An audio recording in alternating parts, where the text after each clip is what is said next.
Connaissez-vous Fab RH? Aujourd'hui, avec Auvergne-Rhône-Alpes Entreprises, nous allons parler de ce nouveau dispositif digital avec Régis Gautron. Bonjour. Bonjour. Alors, Régis, vous êtes chargé d'affaires RH. C'est l'occasion d'expliquer ce qu'est ce dispositif expérimental. C'est le premier réseau social inclusif en Savoie qui va finalement réunir les entrepreneurs avec les chercheurs d'emploi. Alors, c'est pas comme le Pôle emploi.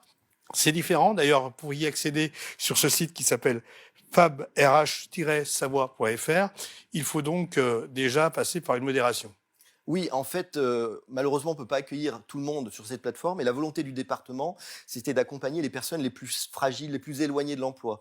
Donc on va prioritairement prendre des personnes qui sont par exemple des bénéficiaires de revenus sociaux, des personnes qui sont des demandeurs d'emploi longue durée. Donc dans la plateforme, on a des partenaires, des prescripteurs comme Pôle emploi, Cap emploi, toute une série d'acteurs, les structures d'insertion par l'activité, qui vont nous renvoyer des candidats qu'elles ont pu accompagner et à ce moment-là, nous, on va leur donner cet accompagnement supplémentaire qui consiste notamment à travailler sur plein de dimensions. Alors, quand vous parlez d'accompagnement supplémentaire, finalement, vous réduisez les intermédiaires. Au mieux de faire son CV, de l'envoyer par mail, d'essayer de trouver une adresse d'une entreprise, vous allez sur votre plateforme simplifier les différentes formalités et rapprocher les gens. C'est exactement ça. On simplifie l'aspect d'un profil ou d'un CV par rapport à un candidat. Plus besoin de forcément faire un CV complet. On va dire simplement qui on est, ce qu'on recherche. Et de l'autre côté, on va amener les entreprises à aller regarder un petit peu ces profils et échanger soit avec le candidat, soit directement avec les référents qui accompagnent ces candidats. Alors, ça fait 1 an et demi que vous avez créé cette plateforme.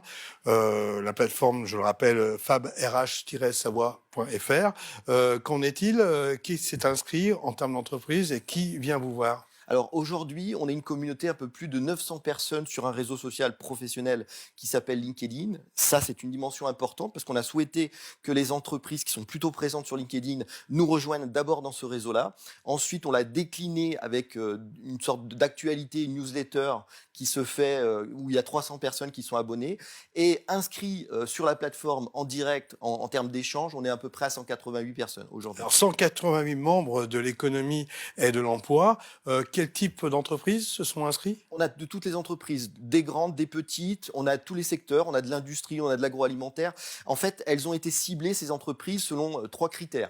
Pour faire très simple, on a un critère qui est signataire d'une charte. Je m'adresse aux entreprises signataires donc de 100 chances, 100 emplois, peut-être que vous connaissez. La signataire de France, Une chance, une France. Bref, ces signataires-là sont dits engagés pour aller recruter des personnes, on va dire, éloignées. Donc moi, je les engage à venir nous rejoindre et à travailler l'inclusion de façon très concrète, en dehors d'une signature. Ça veut dire que vous vous adressez quand même à des personnes qui recherchent un emploi, qui sont des personnes, entre guillemets, fragiles.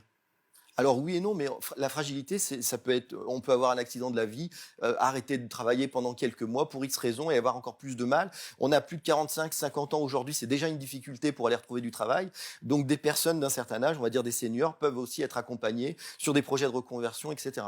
En 1 an et demi, combien de transactions se sont faites sur ce site? Alors, il y a eu énormément de transactions qui ne sont pas forcément visibles, puisque comme on est sur un réseau social, ça veut dire que les gens échangent entre eux directement. Donc, prenons un exemple, une entreprise, je vais donner un exemple très concret, par exemple, le dirigeant d'une entreprise qui s'appelle Itelec recherchait des électriciens. Jusqu'à maintenant, il faisait très classiquement une recherche d'emploi sur des job boards, etc. Il s'est mis en relation avec Odette Ménétret, la référente d'une structure d'insertion, et derrière, ils ont échangé sur l'ensemble des structures d'insertion avec qui il pouvait y avoir des profils, non pas d'électriciens, parce qu'il faut les former, etc., mais en tout cas motivés pour aller vers ces métiers, quitte à construire avec eux des parcours de formation derrière. Donc finalement, vous apportez une visibilité et des transactions allégées, si je puis dire, sur le digital, avec trois axes, 3 outils, un dispositif d'animation tout d'abord, on y revient rapidement. Oui, alors j'anime à la fois des ateliers pour des candidats, donc les prescripteurs classiques m'appellent, me disent Régis, est-ce que sur 3 demi-journées, tu peux nous aider à étoffer l'identité numérique du candidat? À ce moment-là, on travaille avec des outils très très innovants. Voilà, je pourrais en citer quelques-uns, IRHGO, Je ne suis pas un CV, Vivrou, enfin il y en a des choses qui sont très peu utilisées dans le cadre de la recherche d'emploi classique. Et puis d'un autre côté, j'anime des ateliers avec des référents et des RH pour les aider à sourcer, c'est-à-dire à savoir comment aller chercher des profils en dehors que déposer une offre d'emploi. Et on essaye de les réunir dans des temps d'échange. On a créé un temps d'échange tous les lundis qui s'appelle Café Emploi Insertion et sur lesquels on échange avec l'ensemble des acteurs. La plateforme Mot Source Portail. Oui, alors les 3 axes qu'on évoquait, c'est effectivement l'animation, une plateforme de ressources puisque elle est digitale et elle permet d'accéder de façon simplement à plein d'informations. Puisque pour vous donner un exemple, un dirigeant me disait: «Mais Régis, tu as réuni toutes les informations à cet endroit-là dont j'ai besoin pour le suivi RH de mon entreprise». C'est un dirigeant, il n'a pas de compétences RH et il a à l'intérieur tout ce qui va l'aider pour faire son contrat, faire des éléments de contrat de travail. Voilà, tout ça existe sur internet, mais c'est d'une complexité sans nom. Donc aujourd'hui, on a une simple page avec des boutons qui nous permettent d'accéder à toutes ces ressources. C'est un réseau social numérique qui se veut dynamique finalement et interactif. Interactif parce qu'effectivement l'idée c'est d'amener les gens à utiliser les services de la plateforme mais aussi à échanger entre eux le plus possible. Donc tout à l'heure on se posait la question combien de personnes où il y a eu des transactions. Il y a eu des transactions qui ont pu être faites directement. Je fais des fois de l'intermédiation, c'est-à-dire qu'on fait des appels visio à 3 avec moi, avec le candidat et avec l'employeur. Des fois c'est l'employeur qui le fait avec le référent emploi qui accompagne, puis des fois c'est en direct, je suis même pas au courant. Donc, finalement, c'est une nouvelle façon de recruter. Comment on fait pour s'inscrire si on est employeur? Alors, si on est employeur et qu'on a déjà signé les chartes, normalement, il y a une communication qui devrait être envoyée à tous les employeurs. Il y a 80 entreprises qui aujourd'hui sont référencées sur la plateforme. Donc, ce que j'ai pas dit, c'est qu'on agrège en automatique toutes les offres d'emploi de ces entreprises.